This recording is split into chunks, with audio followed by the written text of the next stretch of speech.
Bicara tentang perceraian, Billy sedikit ragu. Meskipun tujuan utamanya kembali adalah untuk membalaskan dendam, namun ia masih memiliki sedikit obsesi yang tidak terlupakan pada Tracy. Apalagi setelah menjadi Daniel palsu, ia memiliki kesempatan untuk mendekatinya beberapa kali, namun pada akhirnya ia melewatkan kesempatan itu seperti daging lemak yang sudah sampai di depan mulut, tapi terlepas kembali membuat hatinya semakin gatal. Mendapatkan Tracy kini menjadi obsesi hatinya. Namun Tracy begitu temperamental dan sulit dihadapi. Jika ia menceraikannya seperti ini, ia khawatir peluang untuk mendapatkannya kembali akan semakin kecil. Perceraian ini harus dilakukan dan harus secepatnya dilakukan. Samuel mengikatkannya dengan sungguh-sungguh. Hanya dengan perceraian dengan Tracy, harta keluarga Wellens akan menjadi milik pribadi. Jika tidak, Tracy akan selalu punya hak untuk ikut campur.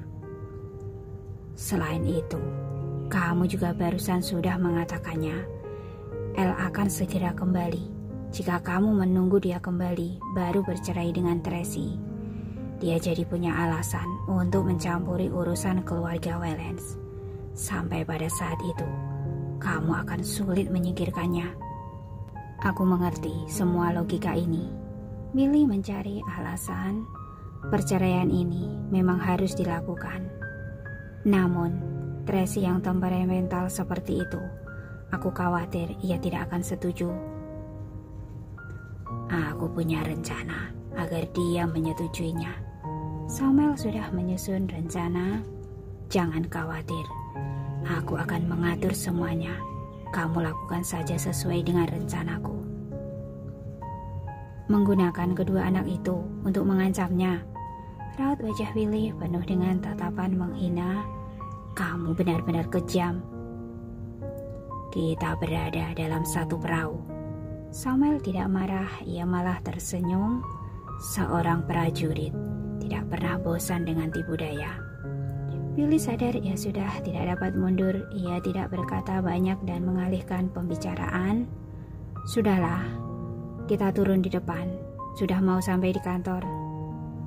Oke. Samuel mematikan cerutu yang ada di tangannya, berkata sambil memperingati. Lakukan sesuai dengan yang kuperintahkan. Yang terpenting hari ini adalah mengatur ulang posisi dewan direksi. Masukkan orang-orang kita.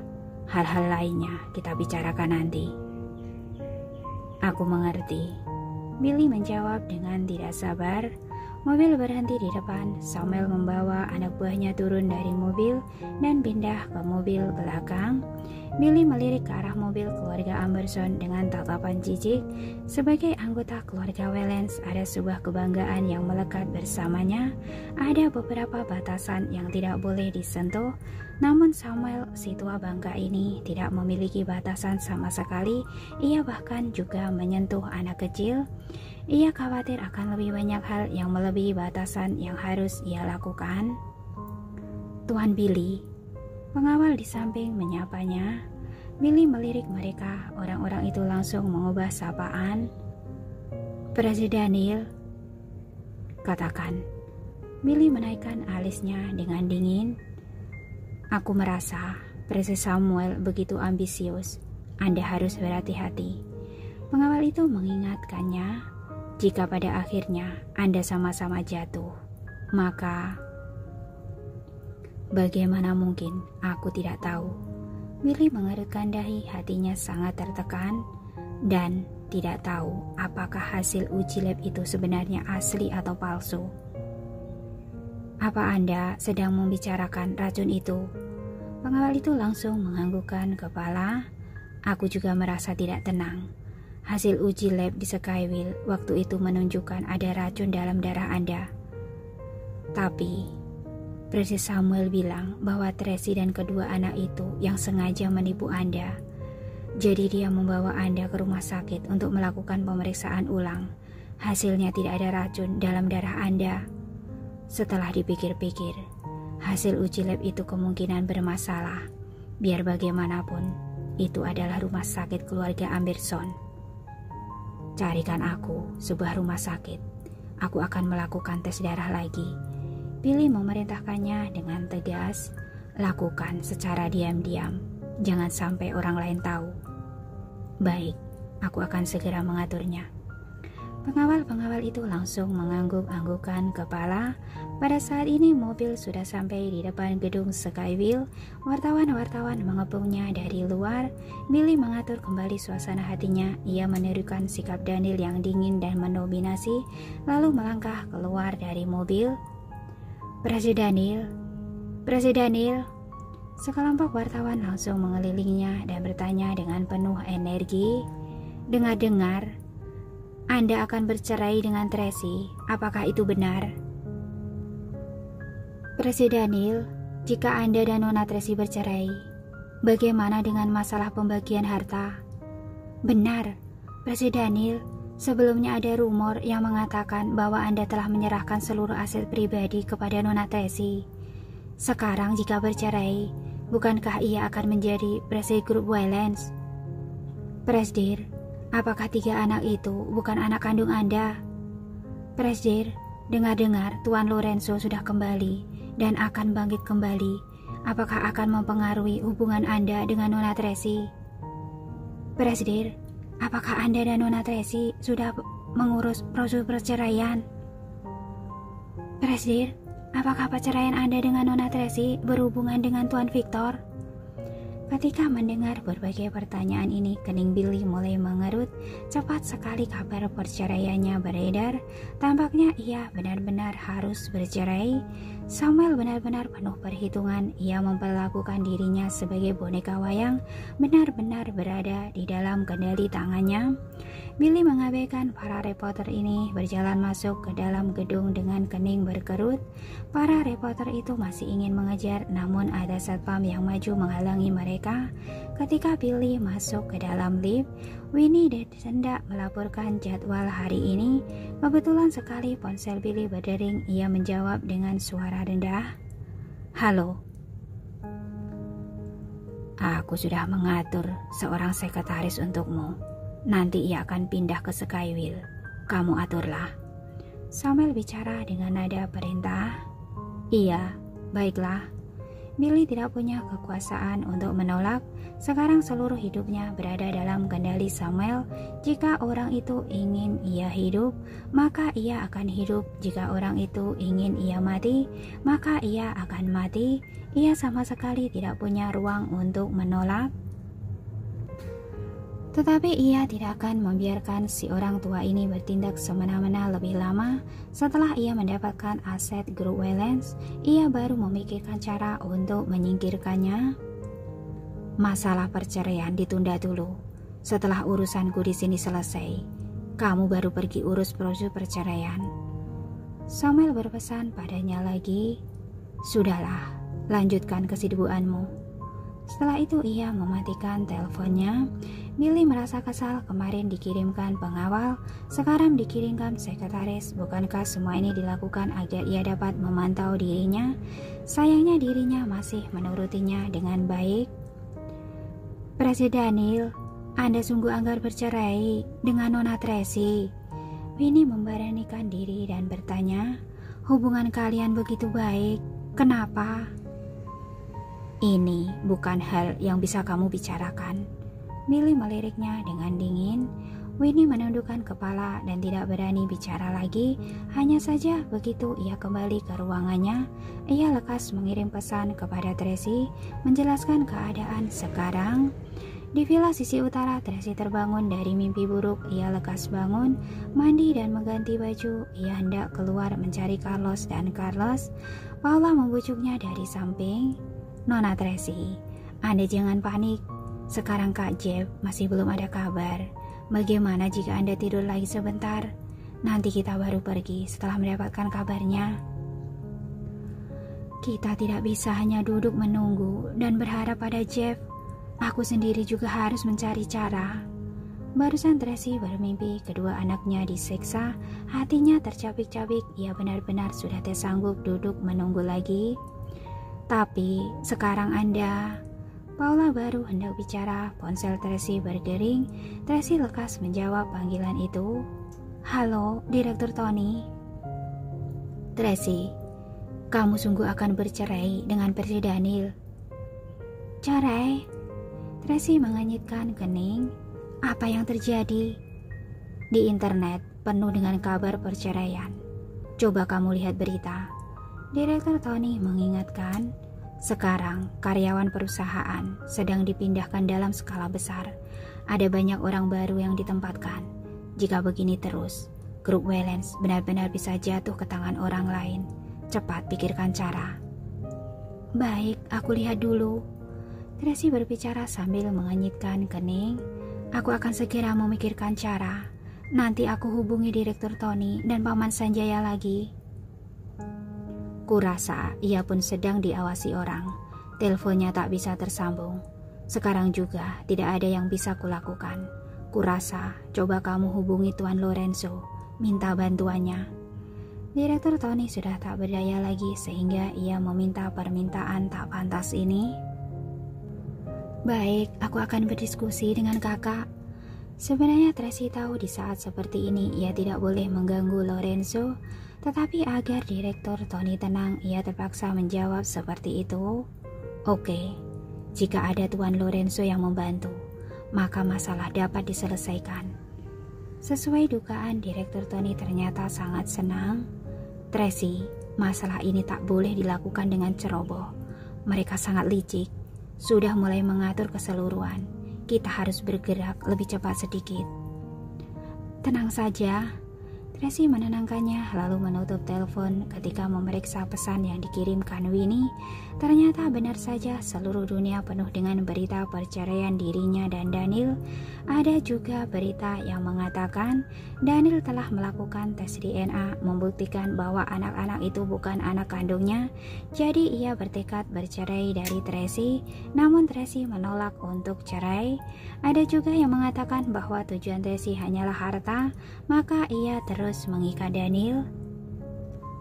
Berita ini dikabarkan begitu lugas, ditambahkan ekspresi dingin dan jijik Daniel, menunjukkan bahwa ia sekarang ingin cepat-cepat lepas dari Tracy. Tracy mengenyitkan kening. Samuel ini cerdas, setiap langkah dari rencananya diperhitungkan dengan tepat. Serangan demi serangan, sama sekali tidak memberi ruang nafas bagi orang lain. Awalnya memaksanya pergi dulu, lalu lekas mengganti personel grup Waylands. Sekarang memaksanya cerai dengan Daniel. Langkah selanjutnya mungkin akan meminta Daniel menikah dengan Friska. Lalu Samuel akan mendapatkan aset grup Waylands. Mereka ini benar-benar tak tahu malu. Ketika Paula mendengar kabar perceraian ini, ia berkata dengan marah, "Kita tidak akan bercerai. Lihat apa yang dilakukannya nanti."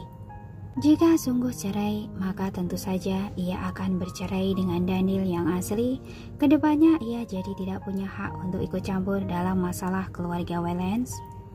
Sekarang keputusan cerai tidak berada di tanganku. Tracy mengenyitkan kening. "Kenapa?" Paula baru saja bertanya. Ponsel Tracy menerima sebuah pesan. Ia membuka pesan itu dan melihat video Carlos dan Carlos yang sedang diculik. Kedua mata ditutup, mereka saling memunggungi dan diikat bersama. Sekitar mereka gelap gulita, sorotan menyinari wajah mereka agar mereka panik dan tak berdaya. "Carlos, Carlos!" Tracy langsung panik ketika melihat video itu. Ia ingin menelpon balik nomor yang mengirimkan pesan itu, tetapi itu adalah nomor khusus tak bisa dihubungi. Di saat ini ada orang yang mulai menyiram air kepada mereka. Tubuh dua orang anak kecil itu gemetaran setelah disiram. Mereka menangis sambil berteriak ketakutan. "Papi! Mami! Carlos! Carlos!" Hati Tracy seperti akan remuk. Tangan yang memegang ponselnya sedang gemetar. "Siapa yang mengirimnya?" Paula panik. Apa yang mereka inginkan? Baru saja ditanya, sebuah telepon tak dikenal masuk. "Halo," Tracy menjawab dengan buru-buru. "Sudah lihat anakmu?" Suara di telepon itu menggunakan pengubah suara sama sekali tidak bisa dikenali. Dasar brengsek. Tracy mengesahkan giginya meraung. Jika berani, hadapi aku. Jangan sentuh anakku. Tenang saja, kami tidak akan menyakiti anak kecil. Suara itu tertawa dingin. Selama kamu bisa bekerja sama, anak-anak akan segera kembali. Apa yang kamu inginkan? Tracy memaksakan diri untuk tenang. Ia tahu pihak lawan akan mulai menawarkan syarat. Mudah sekali, cerai dengan Daniel. Orang di seberang telepon mengatakan, besok segera urus prosedur perceraian. Setelah mengurus prosedurnya, apa anakku akan dilepaskan? Tracy tahu masalahnya tak sesederhana itu. Tentu saja tidak. Ternyata pihak lawan masih punya syarat lain. Kami hanya ingin kamu melakukan 3 hal. Bercerai adalah hal pertama. Setelah kamu melakukannya, aku baru akan memberitahumu hal kedua. Kamu? Pikirkanlah sendiri. Suara itu disertai ancaman dingin. Jika besok kalian tak bercerai, maka kamu akan menerima hadiah dari anakmu sendiri. Apa yang ingin kamu lakukan? Tracy meraung marah, tetapi pihak lawan sama sekali tak menghiraukannya. Ia langsung menutup telepon. Halo, halo. Tracy berseru 2 kali, sayangnya telepon itu sudah mati. Tracy benar-benar marah hingga mematahkan ponselnya. Paula yang berada di samping juga marah. Sialan, jika aku menangkapnya, aku pasti akan membunuhnya. Di saat ini Tracy benar-benar mau runtuh, tetapi ia sedang berusaha menenangkan dirinya. Ia harus tenang. Ia lekas menyimpan video itu dan menyimpan nomor telepon yang mengirim video itu. Lalu ia mengirimkannya pada Direktur Tony, memintanya melacak lokasinya. Kemudian ia memberikan video itu kepada Jeff agar ia dapat menyelidiki dan mencari petunjuk berguna dalam video itu. Direktur Tony dan Jeff sangat marah ketika melihat video itu. Mereka mengumpat para penculik anak itu tidak berhati nurani dan gila. Bahkan anak saja tak mereka lepaskan. Malahan Tracy yang menenangkan mereka. Sekarang bukan saatnya mengumpat. Cari mereka dulu. Harus segera menemukan petunjuk dari mereka. Tracy, jika hanya mengandalkan video saja, takutnya sulit melacak mereka. Tapi aku punya cara. Direktur Tony dengan cepat menenangkan dirinya dan menyarankan, pasang perangkat pelacak pada ponselmu. Jika orang itu menelpon lagi, kamu ulur waktu. Dengan begitu, aku dapat menemukan lokasi keberadaannya. Tapi ini juga berisiko. Jika kamu nelpon orang lain, aku juga dapat mengetahuinya. Tidak masalah, aku percaya pada Direktur Tony. Tracy sudah tidak punya banyak pertimbangan lagi. Asalkan dapat menemukan anak dengan segala cara, segera pasang perangkat pelacak di ponselku. Aku akan segera ke sana. Terima kasih. Setelah telepon ditutup, Tracy menelpon Jeff. Jeff sudah mengamati video itu dan berkata dengan sungguh-sungguh, dalam video itu gelap gulita. Hanya ada sinar di wajah kedua anak. Sama sekali tidak bisa menemukan petunjuk apapun dalam waktu singkat. Aku membutuhkan waktu untuk menyelidikinya. Harus cepat. Tracy sangat panik. Semakin lama, anak-anak berada di tangan mereka. Anak-anak semakin berada dalam bahaya. Selain itu, orang itu hanya memberiku waktu 1 hari. Jika besok kita masih belum menemukan anak-anak, aku sungguh harus bercerai dengan Daniel.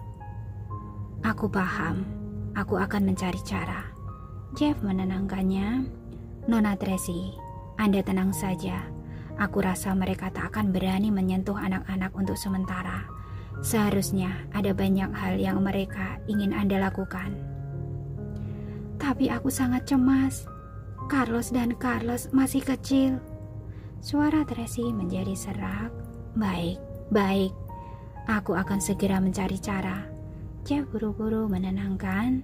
Jangan cemas, kita pasti bisa menyelamatkan mereka. Terima kasih. Tracy menutup telepon. Tracy terduduk lemas di atas sofa.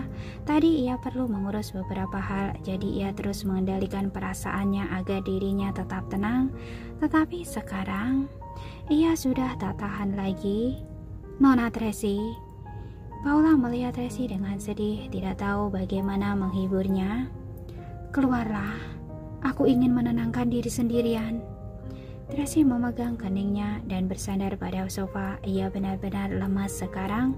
Ketika Paula hendak keluar, terdengar suara ketukan pintu. Lalu Naomi masuk ke dalam. Nona Tracy, Dokter Lily menelpon. Katanya kita harus segera menjemput Ryan pulang. Apa? Kenapa? Tanya Paula panik. Mungkin mereka sudah mulai bereaksi, Naomi berkata dengan cemas. Sekarang rencana mereka takutnya akan dihancurkan oleh Ryan jika ia sadarkan diri. Jadi mereka ingin melakukan sesuatu pada Ryan. Bagaimana dengan Hartono? Dalam sekejap Paula cemas. Hartono juga sama, tapi yang ia ketahui tidak banyak. Mungkin tak sebahaya Ryan. Hati Naomi sangat gelisah.